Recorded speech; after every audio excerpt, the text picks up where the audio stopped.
By the late 1800s, John D. Rockefeller was more myth than man. He was the world's first billionaire, an industrial leviathan whose company, Standard Oil, controlled 90% of all oil in the United States. This wasn't just a business, it was a private empire with absolute power. A single telegram from Rockefeller could bankrupt entire companies. His personal fortune was so vast, it was worth nearly 2% of the entire American economy.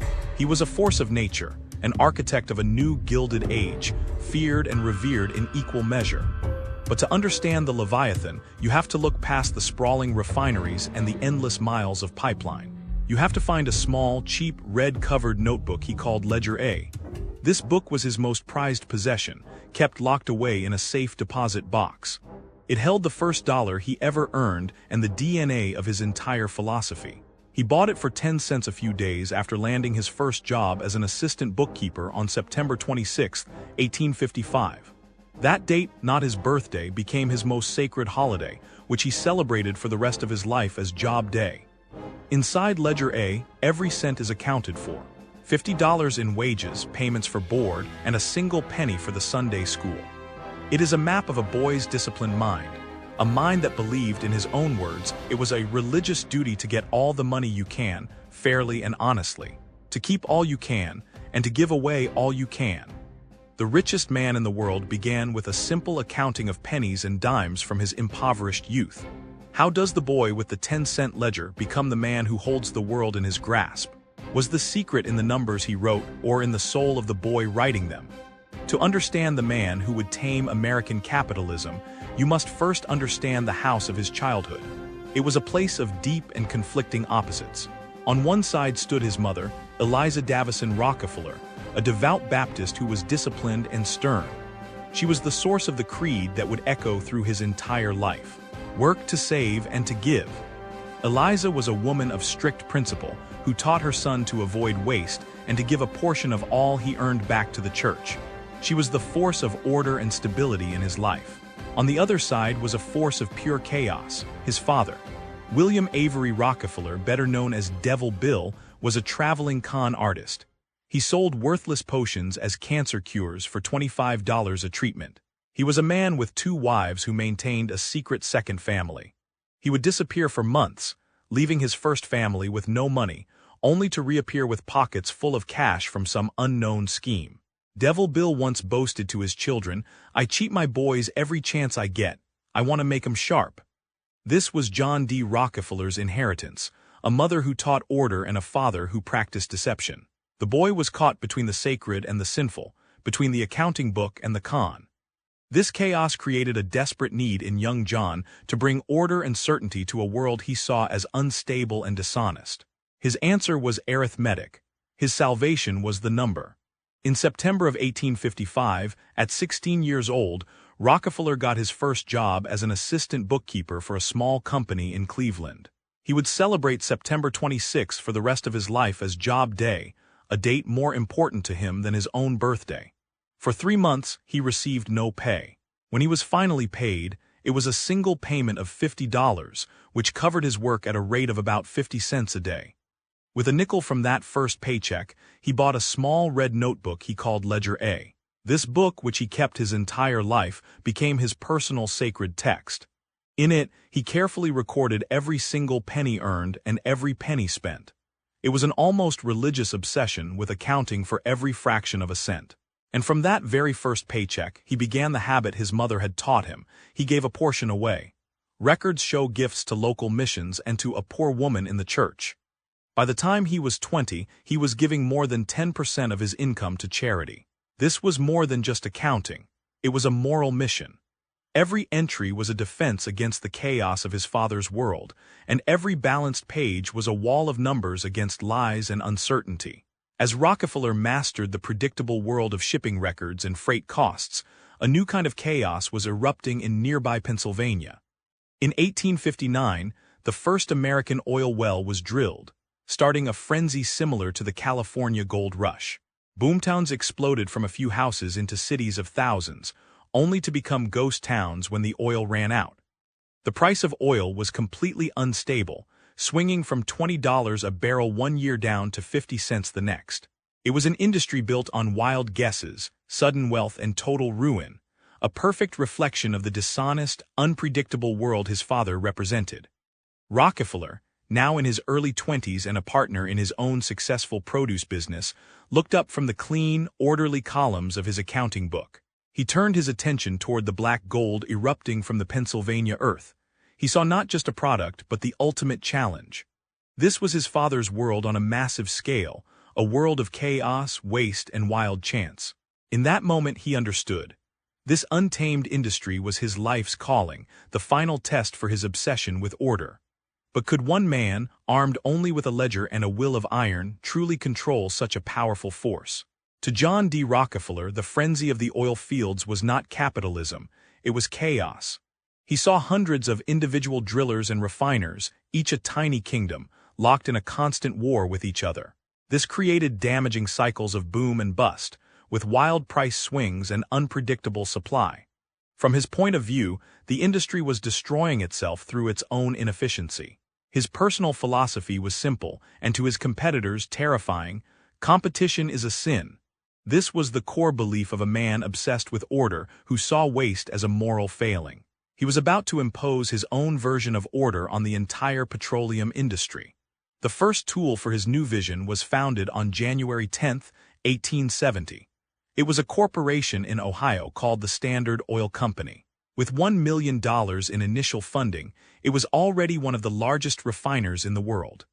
Rockefeller, along with his brother William, Henry Flagler, and others, held most of the shares.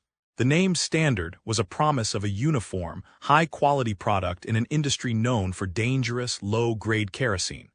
But for those outside the company, the name would soon become a threat. Rockefeller's true masterpiece of efficiency was not a new technology, but a system. It was a weapon created in the complex world of shipping records, the railroad rebate. This was more than just a discount for shipping in large volumes.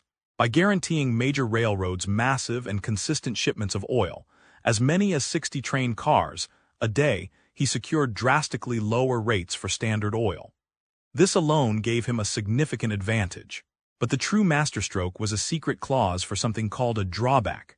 The drawback was a secret payment. The railroad would pay Standard Oil not only for the oil it shipped, but also for the oil its competitors shipped.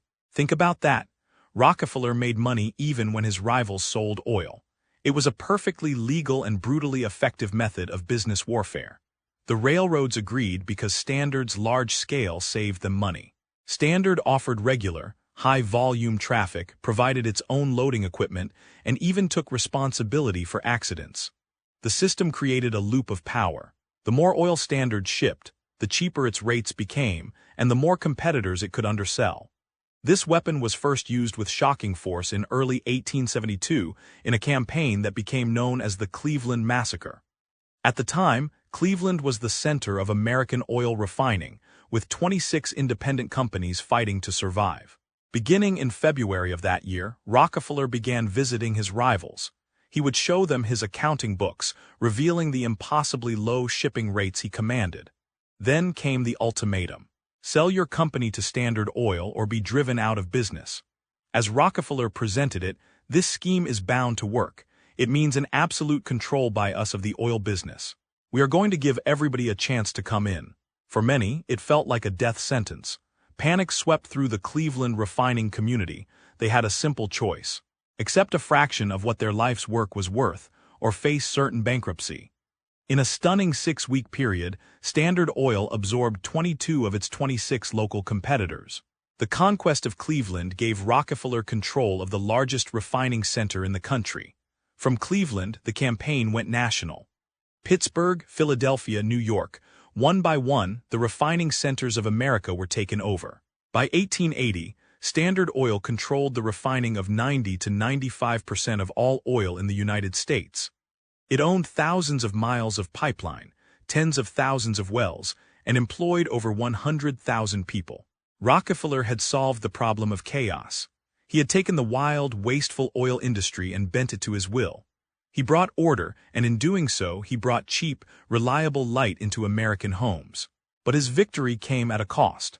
The American ideal of the independent businessman was crushed under the weight of his perfectly efficient machine. He brought light to the nation and created order from chaos. But in doing so, did he build a modern miracle of business, or simply become the greatest corporate predator America had ever seen? The public that had once celebrated John D. Rockefeller for making kerosene cheap and accessible now saw him as a monster. He was seen as the head of a giant octopus whose tentacles squeezed the life from any competitor. This dramatic change in opinion was driven by the power of the written word, specifically the pen of a writer named Ida Minerva Tarbell. Her weapon was a 19-part series in McClure's magazine, which began in November 1902, titled simply, The History of the Standard Oil Company. This was not just an angry attack. It was a masterpiece of investigative journalism. It was a careful, detailed examination of Rockefeller's empire. Tarbell was the daughter of an oil man from Pennsylvania, whose business had been crushed by Standard Oil's ruthless tactics during the Cleveland Massacre of 1872. Her own father warned her against the project, telling her, "Don't do it, Ida. They will ruin the magazine." But she continued, armed with internal documents and candid interviews, including some with a senior Standard Oil executive, Henry H. Rogers, who perhaps believed he could shape the story. He was wrong. Tarbell documented everything: the secret deals with railroads, the corporate spying, and the systematic destruction of smaller companies. When the articles were collected into a book in 1904, the public reaction was explosive. It was called the Uncle Tom's Cabin of today, fueling a national outrage that turned into a political firestorm. Pushed by this wave of public fury, the government launched its own investigations. Between 1904 and 1906, the Justice Department filed 21 antitrust lawsuits against Standard Oil. The legal battles led to the government's massive case against Standard Oil of New Jersey, which began in 1906 and compiled 12,000 pages of evidence detailing 4 decades of anti-competitive practices. The pressure on Rockefeller was immense, and it began to physically break him.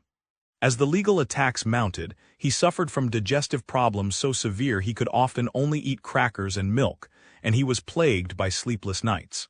Then in the early 1890s, his hair began to fall out. By 1901, the condition, a form of stress-induced alopecia, had become total. His son's wife recorded that in March of that year, John's mustache began to fall out and all the hair on his body had followed by August.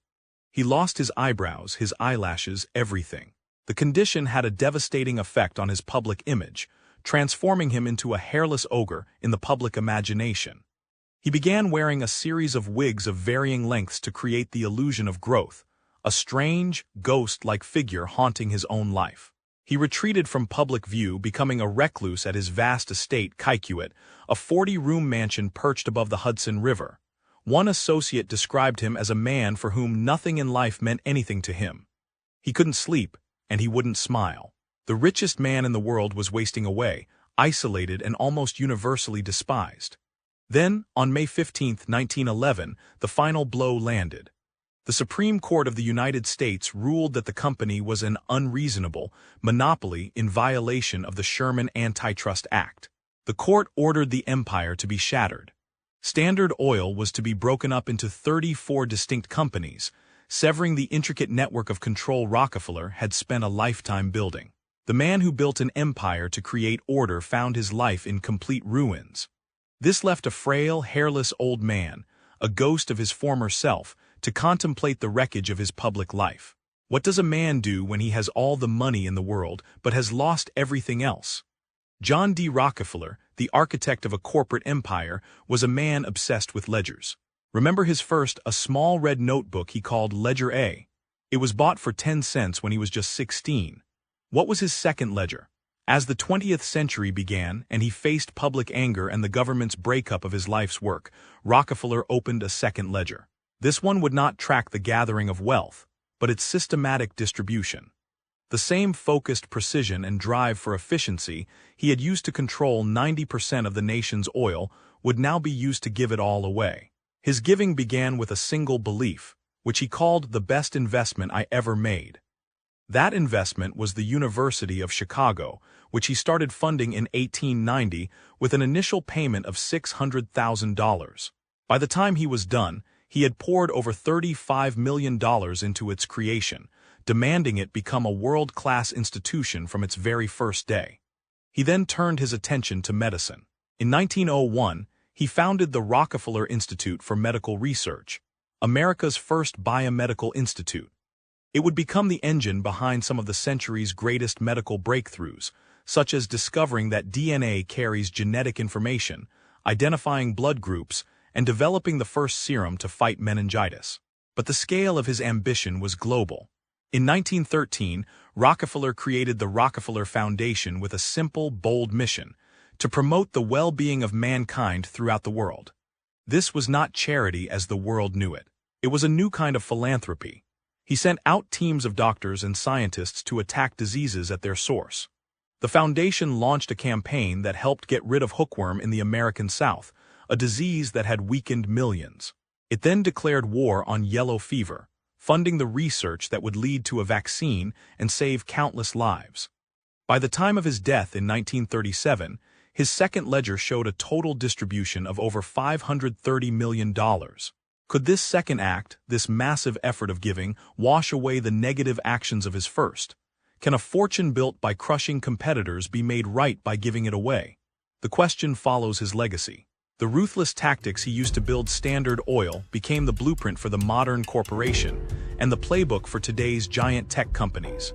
The legal battles he fought against the government are being fought again now in new courtrooms against new business titans.